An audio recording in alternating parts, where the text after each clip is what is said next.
नमस्कार दोस्तों, वेलकम। स्वागत करता हूं आप सभी का आर एस जंक्शन पर। मैं हूं घनश्याम। दिनांक 24 मार्च 2021 के करंट अफेयर्स लेकर हाजिर हूं। तो अगर आप भी आर एस 2021 का इंटरव्यू दे रहे हैं तो ये करंट अफेयर्स आपके लिए बहुत महत्वपूर्ण है। कम से कम 2 से 3 महीने के करंट अफेयर्स आपको पता होने चाहिए, क्योंकि इन्हीं से जुड़े प्रश्न अक्सर इंटरव्यू में पूछे जाते हैं। तो चलिए शुरुआत करते हैं आज के पहले प्रश्न के साथ। हाल ही में दोस्तों भारतीय अंतरिक्ष अनुसंधान संस्थान अर्थात इसरो द्वारा क्वांटम कम्युनिकेशन टेक्नोलॉजी का परीक्षण किया गया फ्री स्पेस में। तो 300 मीटर के जो स्थान है उनके बीच में ये कम्युनिकेशन किया गया और इसके माध्यम से आने वाले भविष्य के सुरक्षित और बिना हैक करने योग्य संचार की व्यवस्था को अब इसरो भी सफलतापूर्वक स्थापित कर चुका है। इससे पहले नवंबर 2020 में डीआरडीओ द्वारा अपनी 2 संस्थाओं के बीच में ऐसा प्रयोग किया गया था और अब इसरो द्वारा भी इसका सफल परीक्षण किया गया है। तो कम्युनिकेशन की ये एक ऐसी टेक्नोलॉजी है जिसमें हैकिंग बिल्कुल असंभव है, अर्थात कम्युनिकेशन के दौरान बीच में डेटा के चोरी होने की संभावनाएं पूर्णतया नगण्य होती है। इस परीक्षण में इसरो ने एक तरह से प्रकाश कणों के जरिए संदेश को सुरक्षित ढंग से भेजने में विशेषज्ञता प्राप्त की। टेक्नोलॉजी में क्वांटम की एनक्रिप्टेड सिग्नल के जरिए वीडियो कॉन्फ्रेंसिंग की गई, अर्थात जब वीडियो कॉन्फ्रेंसिंग हो रही थी तो उस दौरान जो डेटा का संचार है वो बिना किसी वायर के फ्री स्पेस से किया गया और वो भी सुरक्षित तरीके से। ऐसी टेक्नोलॉजी की मदद से सैटेलाइट डेटा कम्युनिकेशन बहुत सुरक्षित हो चुकेगा और आने वाले समय में भारत में विशिष्ट क्षेत्रों में कम्युनिकेशन को स्थापित करने में मदद मिलेगी, वो भी पूरी सुरक्षा के साथ। अगर हम पारंपरिक जो तार के माध्यम से जो आपका कम्युनिकेशन होता है उसकी बात करें तो उसमें गणितीय एल्गोरिदम के आधार पर डेटा इंक्रिप्शन होता है, लेकिन यदि उसमें कोई बीच में छेड़छाड़ हो तो उसका पता नहीं लग पाता है। लेकिन क्वांटम कम्युनिकेशन में क्या होता है, इसमें क्वांटम्स का प्रयोग किया जाता है, फोटोन्स का, और इसमें एंटेंगल्ड फोटोन्स बनाए जाते हैं। जब इन फोटोन्स को संचारित किया जाता है तो यदि बीच में कोई छेड़छाड़ हो तो इसका पता लग जाता है और ऐसे में डेटा को सुरक्षित किया जा सकता है। क्वांटम तकनीक की इस विशेषता को क्वांटम की डिस्ट्रीब्यूशन प्रौद्योगिकी द्वारा किया जाता है, अर्थात ऐसे किसी भी डेटा को डिक्रिप्ट करने के लिए इन क्वांटम कीज का प्रयोग किया जाता है। इसका प्रयोग अहमदाबाद स्थित स्पेस एप्लीकेशन सेंटर में किया गया और रात के समय किया गया ताकि दिन में जो फोटोन्स सूर्य के प्रकाश से आते हैं वे इसे प्रभावित ना कर पाएं। क्वांटम क्रिप्टोग्राफी को फ्यूचर प्रूफ माना जाता है, अर्थात भविष्य में कोई भी जो नई तकनीक आएगी वो इस क्वांटम क्रिप्टोग्राफी को तोड़ने में सक्षम नहीं होगी। तो ये इसका एक प्रोसेस है जहां पर आप एक एनक्रिप्टेड मैसेज को भेजते हैं, सामने वाली जो भी पार्टी है उसके पास में, वो अपनी प्राइवेट की के साथ में इसे देखता है और एक पब्लिक की वापस से भेजता है, जिसके माध्यम से पूरा का पूरा कम्युनिकेशन सिक्योर रहता है। तो सिक्योरिटी यहाँ पर कंफर्म की जाती है कि किसी तरह की कोई छेड़छाड़ बीच में नहीं हुई है। अगला प्रश्न देखते हैं। हाल ही में कोयले पर सिंक्रोनाइज की गई Suratgarh super critical thermal power तापीय विद्युत गृह की 8वीं इकाई की क्षमता कितनी है? तो 660 मेगावाट की 8वीं इकाई सूरतगढ़ सुपर क्रिटिकल थर्मल तापीय विद्युत गृह की शुरू हो गई है और कुल मिलाकर इसकी स्थापित क्षमता अब 2820 मेगावाट है, जो पूरे राजस्थान में सर्वाधिक है। तो 23 मार्च 2021 को 8वीं इकाई को सफलतापूर्वक कोयले पर सिंक्रोनाइज किया गया है और जून तक ये व्यावसायिक उत्पादन शुरू कर देगी। प्रतिदिन इस इकाई से 1.584 करोड़ यूनिट बिजली का उत्पादन होगा। Suratgarh super thermal power station की बात करें तो ये राजस्थान का पहला सुपर थर्मल पावर स्टेशन है। इस पावर स्टेशन की नेम प्लेट क्षमता है 2820, जो अब पूरी तरह से संचालित हो चुकी है। यहाँ 250 मेगावाट की 6 इकाई और 660 मेगावाट की 1 इकाई कार्यरत है। इसकी स्थापना 1998 में राजस्थान के श्रीगंगानगर जिले के सूरतगढ़ में की गई थी और इस नई क्षमता की इकाई के साथ में राजस्थान विद्युत उत्पादन निगम की कुल क्षमता 7937 मेगावाट से बढ़कर 8597 मेगावाट हो जाएगी। दूसरे नंबर पर छबड़ा संयंत्र काबिज है, जिसमें 2200 मेगावाट से अधिक की क्षमता स्थापित है।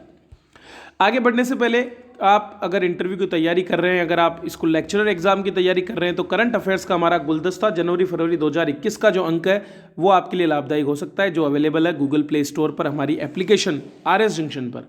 तो आज ही आप इस एप्लीकेशन को डाउनलोड करके इस बुक का फायदा उठा सकते हैं। इसके अलावा 2020 का पूरा वार्षिक अंक भी मैंने यहाँ दिया है, जो भी आपके लिए लाभदायक हो सकता है।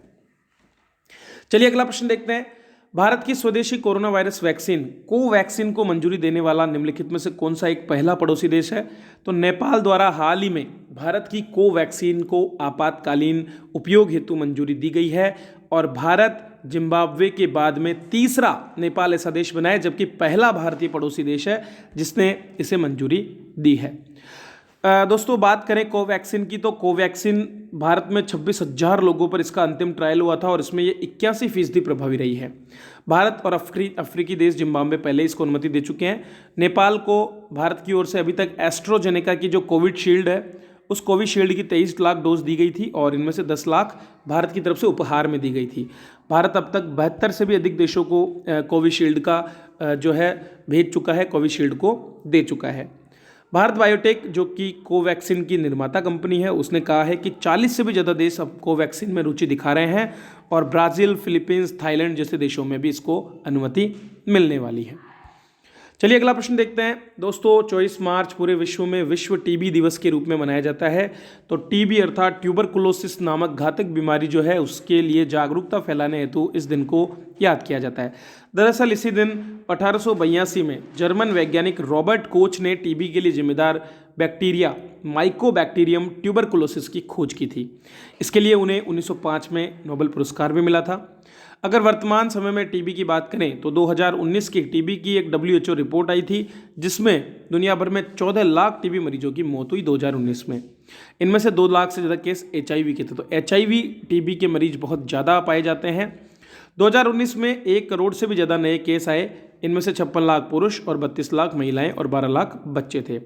और भारत की बात करें तो इंडिया टीबी रिपोर्ट 2020 के अनुसार 2019 में 24 लाख अर्थात 1/4 मामले भारत से जुड़े हुए थे। इनमें भी उत्तर प्रदेश 20%, महाराष्ट्र 9%, मध्य प्रदेश 8%, राजस्थान 7% और बिहार 7% के साथ शीर्ष 5 राज्य हैं जिनमें टीबी के मरीज पाए जाते हैं।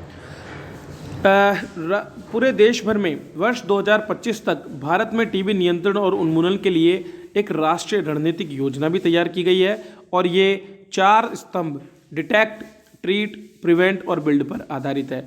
इसके अलावा 2019 में टीबी हारेगा देश जीतेगा अभियान की भी शुरुआत की गई है और जो टीबी नियंत्रण कार्यक्रम था अब उसे टीबी उन्मूलन कार्यक्रम के रूप में भी वर्तमान में भारत में चलाया जा रहा है। वैश्विक स्तर पर 2030 तक टीबी उन्मूलन का लक्ष्य रखा गया, लेकिन भारत ने इसे 2025 तक के लिए रखा है। खेलों की बात करें तो निम्नलिखित में से कौन सी एक भारतीय महिला क्रिकेट खिलाड़ी ICC T20 रैंकिंग में नंबर 1 बल्लेबाज बन गई है? तो शेफाली शर्मा 1 वर्ष बाद फिर से T20 रैंकिंग में नंबर 1 बन चुकी है। दोस्तों अगर शेफाली की बात करें जस्ट अ मिनट, शेफाली की बात करें तो ये T20 रैंकिंग में दोबारा से बनी है और पिछले साल भी वे मार्च में टॉप रैंकिंग पर थी। अगर कुल टॉप 10 बल्लेबाजों की बात करें तो इनमें भारत और ऑस्ट्रेलिया के सबसे ज़्यादा 3 खिलाड़ी हैं। भारत की खिलाड़ियों में न केवल शेफाली हैं बल्कि इनके साथ साथ जेरिमा रॉड्रिग्स और स्मृति मंधाना भी सम्मिलित है।